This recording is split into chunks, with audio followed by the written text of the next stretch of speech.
Okay, what's going on, woodworkers? So we're back here with part 2 of the cabinet build for this shop. We've got one cabinet pretty much fully assembled, but we're gonna go ahead and start working on the door assemblies and then the the drawer assembly. So we're gonna get the drawers cut out. I'm all over the place. We're gonna get the doors cut out of this piece of ply first, and then we'll move on to the drawer cutouts and drawer construction. Let's get cutting.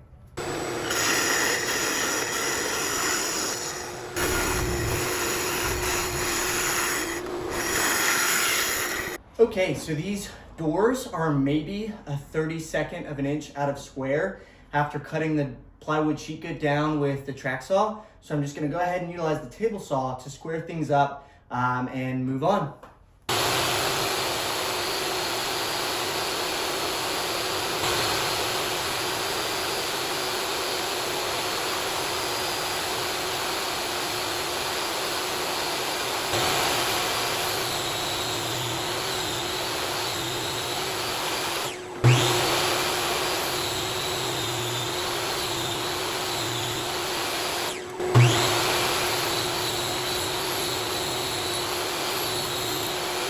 Okay, so we're gonna go ahead and get started cutting out the drawer box pieces from our 1/2 inch ply. I did a bunch of measurements, which I'll bring over to show you in a second, kind of from the conceptual, what I thought the pieces should be measured at to what it actually is for a drawer box. And you'll see in 2 seconds why I say that. Okay, so obviously the drawer will go up here with the drawer box, but since these are the same width as the opening for the drawer box, and there's more space here, I can take all my measurements here. Let me grab my tape measure.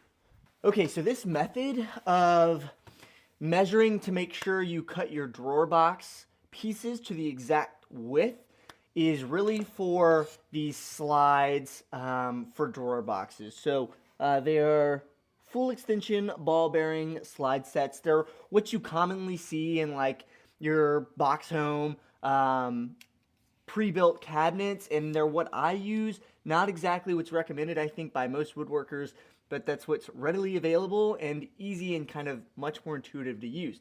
But there's some challenges, especially if you're using or building a cabinet or a piece of furniture with a face frame. So I've got one here, and so since these slides this edge will sit against the piece like this, and then it slides out almost seamless with the total thickness of this slide.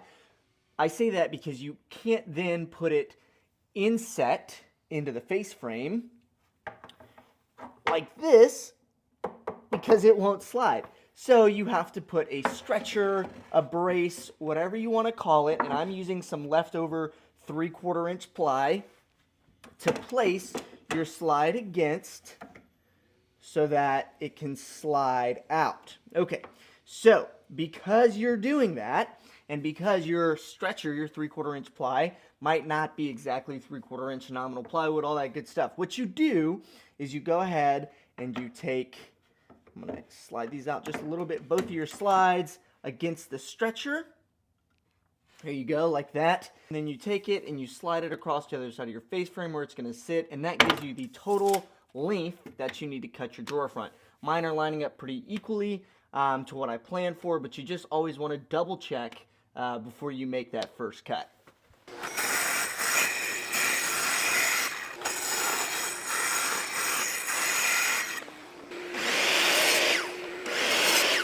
All right, so now that we've got all our drawer pieces cut out with only, a few mistakes, but whose video is it if it's not mine without mistakes? So we're going to use dados to hold our drawer bottoms in place. That's kind of how I always build my drawer bottoms.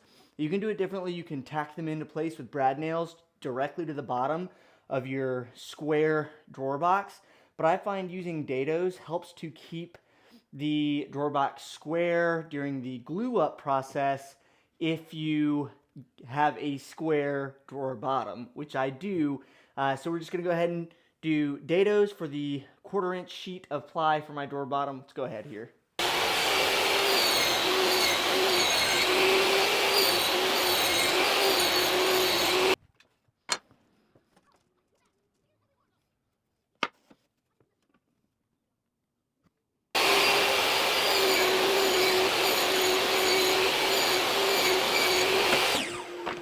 Okay, and with this method that I use, I'm using dados for the bottom piece, the bottom of the drawer, the bottom drawer piece.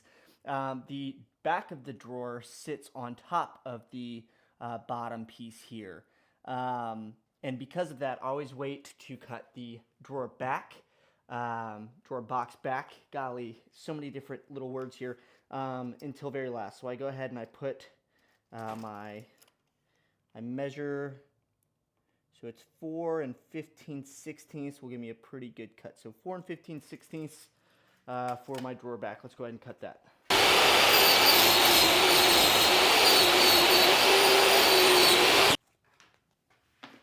All right, now we get to actually assemble the thing. So I got all my pieces out, and really I don't need this one until later. So I'm gonna swap the drawer back for the drawer bottom, and we're gonna try to put this thing together.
All right, so you guys just saw me installing the slides for the drawer, and as you could see, the ends of the drawer slides sat flush with the face frame.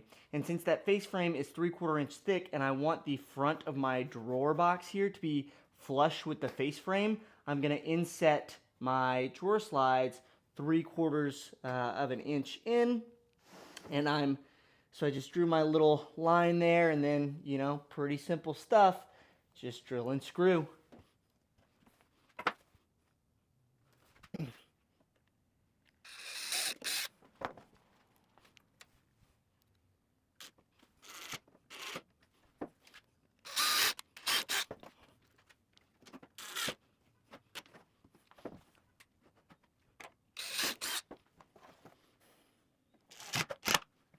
Okay, and really for the moment of truth here, we're gonna go ahead and slide these back onto place, and hopefully this drawer fits and slides nicely.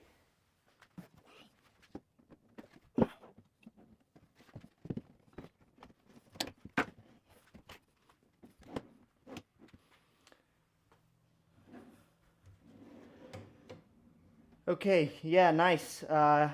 Everything works as should. Nice and smooth. These aren't soft close or anything like that, so they won't kind of glide back into place like you saw me try at first. But everything's straight, it's square, it's closing smoothly, and this is flush, so we can go ahead and put on our drawer front now. Okay, so I'm not quite sure if this will work or not, but I know there's a 1/2 inch reveal on over the drawer on the face frame, and so I just marked a 1/2 inch out on each piece of the face frame, and I'll kind of put the corners in and then clamp it in place and screw from behind.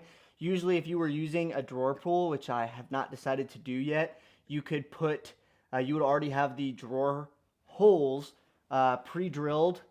I'm sorry, or you could just kind of clamp it all. Yeah, you could do what I'm doing here. You could clamp it to the front like this, and then you would already have your drawer pull holes marked in the center here. You would drill through those, put some screws, and then you'd open it back up. I've shown that before on one of the videos. I'll go ahead and link it up in the description here or on the video so you can see. Let's go ahead and get this done because I'm talking a lot.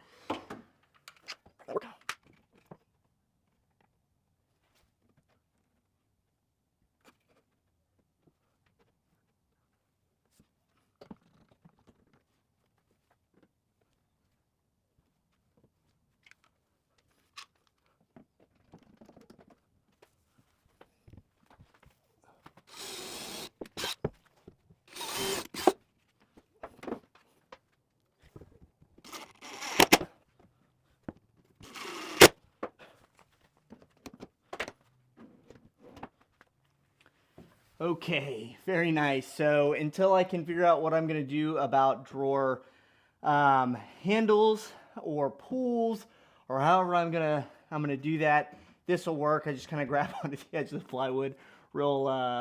What do you call that? Not oh, I don't. Whatever. It's not great, but it works. Happy, super happy with how the drawer functions. In the end, that's really all that matters is how this drawer functions, and it functions very well, and it's very sturdy, and obviously it's square. So altogether, this cabinet is coming together really good. Last thing we need to do is something we've never done before, which is to install our door hinges, and they're Euro hinges. So I bought a special jig from Craig for it, but I've never installed really this type of door hinge, really any kind of door hinge before, so we'll get to play with that and see how that goes. All right, let me tell you guys a little something about having no idea what I'm doing, but I read the instructions from this Craig jig, and I read the instructions from the door hinges, and I'm gonna wing it. Let's go.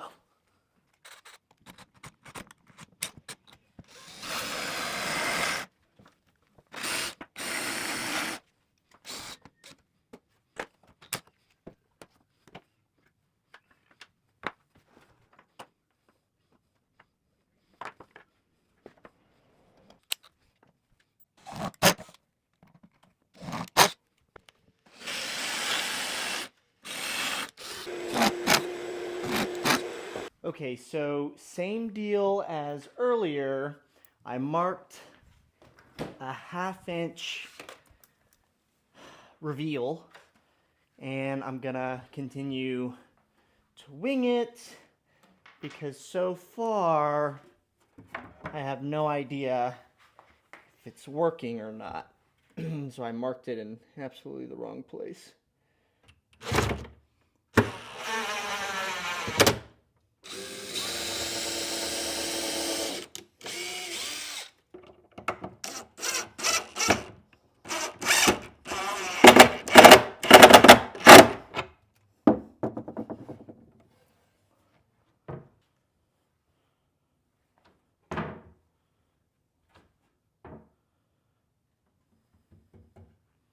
All right, so I think mission accomplished.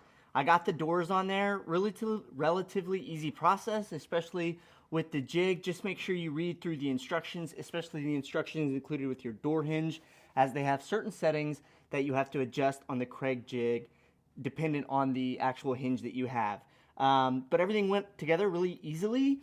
Once I put the left door on, I had to realign it to match the right door. So now when they close, they're soft close.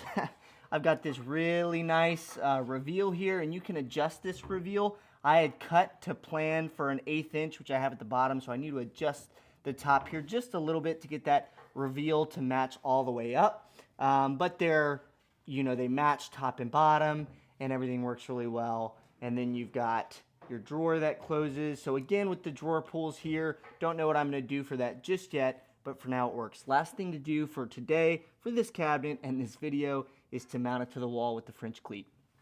Okay, so as you can see, I've got the cleat mounted on the wall. I took a spade bit and just kind of countersunk the lag screws and put them on studs, which is really all it should need. The wall's not flat, which is hilarious. Not my house. It's like super out of square. So, don't really know what we'll do about that. We'll see. But all we have left to do is hang the cabinet. 3, 2, 1. All right, so it's on there. It's mounted. Really, actually, a pretty relatively light cabinet, which I'm super happy about since they'll be moved around from place to place. It makes moving them a lot easier. Not as heavy as I thought it would be for as large as a cabinet as it is. I think some of the things that attribute to that are using 1/2 inch ply for the drawers and then plywood for the majority of the build.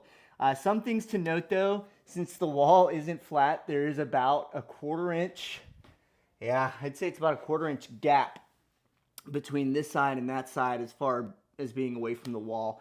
And there's just absolutely nothing I can do about that. Whoever built this wall, minus 10 points. As you go down the wall, it gets better, it gets more flat. so I don't think it'll be an issue with the rest of the cabinets, and I'll just keep that in mind since it does affect, in my opinion, the integrity of the cleat. However, it is pretty sturdy. I don't really have, well, some reservations. I don't have any reservations about how much weight it's able to hold. It just is a little more unstable than a French cleat usually is. But again, that's not because of the French cleat. It's because of the wall that it's on. Okay, other than that, the only other thing that I didn't take into consideration when designing the cabinets, but is important to note, hopefully you can learn from me, is because I've kind of got this curb around the outside of the, and I think you can see it right back in there, curb around the outside of the garage, and that's how it slopes, whatever, but the drywall, which this is attached to, is level all the way around, no matter the slope. So that's what I based my design off of. Now, I made it 36 inches high, which is typical for a cabinet, but because I did that, and I had already lifted it about 5 inches off the ground, I think, whatever that curb is, it's almost like a 40-something inch cabinet now, which, if you can see on me, and I'm about 5'7", so not that tall, but it comes up to like my midriff, which is a little uncomfortable for the height of a workbench, a work surface, or a cabinet. The workbench itself is 36 inches, and that's much more comfortable. I don't think I would have changed my design even knowing that, because like I said, these will be moved around from place to place. So in another place, it might not matter, and 36 inches might be the exact right height. But it is going to be a little awkward while I'm here. Fortunately, I don't work too often on these work surfaces.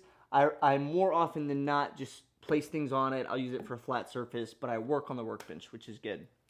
So, yeah, other than that, I'm still super happy with it. I think there's going to be plenty of storage in 3 of these with all this storage space underneath, and then also the drawer space on top, not to mention the wall locker that will have off to the left and some more storage up top. So, yeah, all I'm going to do next is replicate this times 2 more, put in the miter slot station, and then we'll get working on the wall locker for the next video. Thanks, guys. Thanks for watching. This has been 5 o'clock Woodshop. Like, subscribe, comment, and share for more.